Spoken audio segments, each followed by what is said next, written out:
Welcome here to TalkFCB and welcome back to the channel. Here today, guys, where unfortunately we do have to continue talking about these injury problems. Yesterday, of course, we spoke about the concern about the first few days of the international break and how the injuries just kept coming. You know, there were so many of them in such a short space of time. It was absolutely unbelievable and not in a good way. And today, after those further tests now have been done on those injured players back in Barcelona, we have a much better idea of how much time they're going to miss, and we are going to be talking about which of the big games in October, the crucial month to come, which games are going to be affected by these injuries. And we're also going to be talking today about solutions, because Xavi is going to need to call now upon all of his squad depth. There is a lot to get through and a lot to discuss today, so come on and let's do it. Because if we do get straight down to business here, starting with Frenkie de Jong, we spoke about him yesterday. There was big concern, of course, when it was announced that he'd be leaving the Dutch national team, also to return back to Barcelona with an injury problem. And at that time, we were very concerned about what that may be. Was it going to be something serious for Frenkie? And the great news on this, and this is one of the real positive things today, is that Frenkie is going to be okay. It is not expected to be there anything serious. There's rumours right now that Frenkie is only going to miss 1 week of action, which, providing there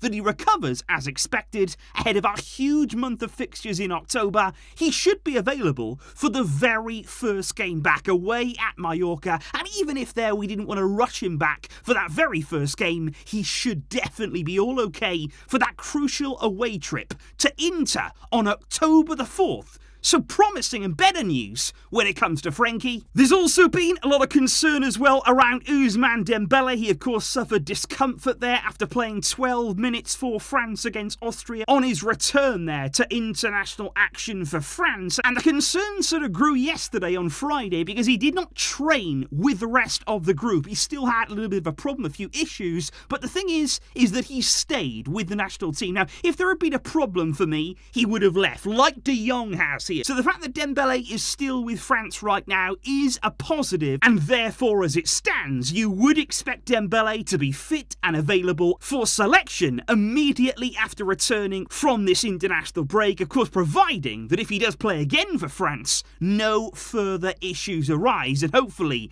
they take no risks. When it comes, though, to Memphis Depay, that is certainly more of a serious problem. Plenty of rumours right now, and it all seems to revolve around 1 month of action that he is going to miss. And as you're looking here at the possible fixtures that he's going to be out for, definitely Inter. Both games against Inter Memphis is going to be ruled out for. The Clasico against Real Madrid he is going to miss. Also likely Villarreal before he would return there, most likely in 1 month's time against Athletic Club, and he would technically be fit for the game against Bayern. So Memphis there missing a big chunk of games for around a 4-week absence as it stands for Memphis. And then there's Kounde, and this was the one that first, probably looked like the most serious one of all the injuries, and we were very, very worried about what that would mean for Kounde. The official diagnosis right now is that he has a biceps femoris injury in his left hamstring, but the good news on that is that apparently it is not as serious as originally feared. Like I say, we feared the worst with him,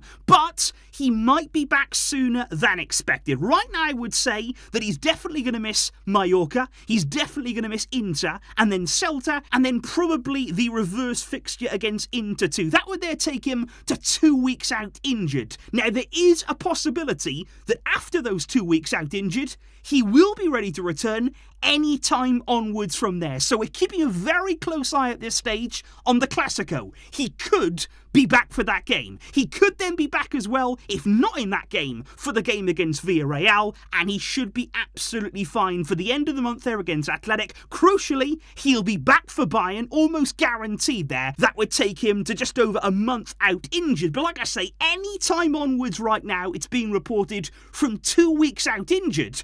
Kounde may be ready to return. However, any sort of positive news that we've had there with Frenkie or maybe Kounde coming back a little bit sooner than we expected, all of that has sort of been wiped away by the news on Araujo, because his injury is not less serious, it is more serious than originally feared. An absolute hammer blow here with Araujo. He has suffered a fracture of the adductor longus tendon in his right thigh whilst playing there for Uruguay. He literally played seconds before that happened, and as a result right now, it's being reported he's going to miss between 6 to 7 weeks of action. And that's what it would mean.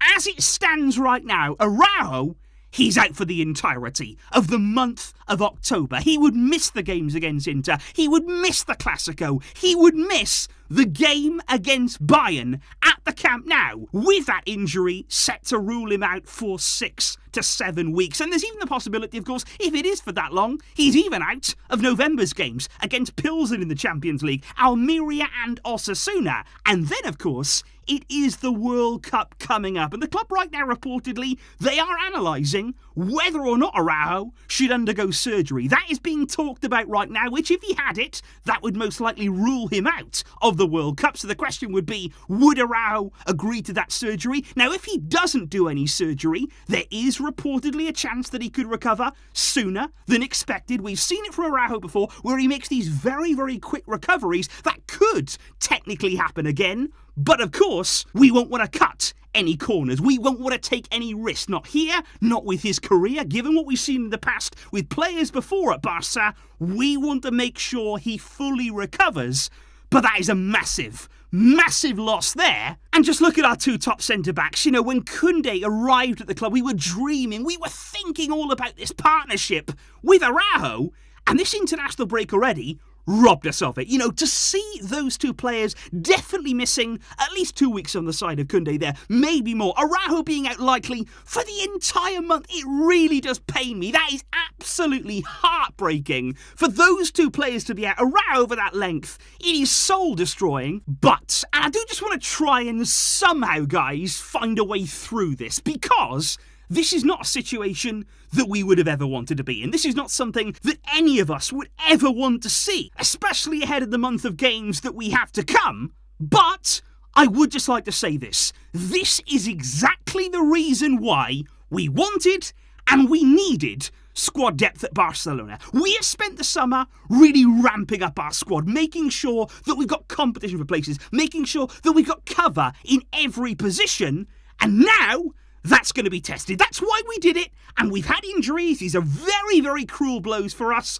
but now we've got to count on those players. We've got to call upon those players to come in now and show us why they can be counted on, and go and snatch your chance now, given this opportunity. And of course, at centre-back, with the absence now of Kounde, of Araujo for a significant amount of time, you're looking definitely at Andreas Christensen. He came in the summer. He's looked composed. He's looked very solid at centre-back. Even more chance for him now to really stamp his authority on that position. We've seen great improvement, to be fair, from Eric Garcia at centre-back. Even more faith now, even more trust and responsibility is going to be on his shoulders. And you're also looking now, of course, as well, at Gerard Piqué. Now, he has only featured so far in 2 out of the 8 league games this season. Xavi is going to be looking more at him. That's Piqué's chance that if he wants to come back in, this is the opportunity where you simply must step up. And of course, at right back too, Kounde has been so impressive in that area. You're looking very hard now at Hector Bellerin. Fantastic chance for him to have a run of games in that position, to stamp his authority on it now. And I would also say as well, I think this international break would have come at a really good time for Bellerin. He would have had some time there alone with Xavi, training while the rest of the international players have been away. He needed that time, I feel, to get himself firmly up to speed,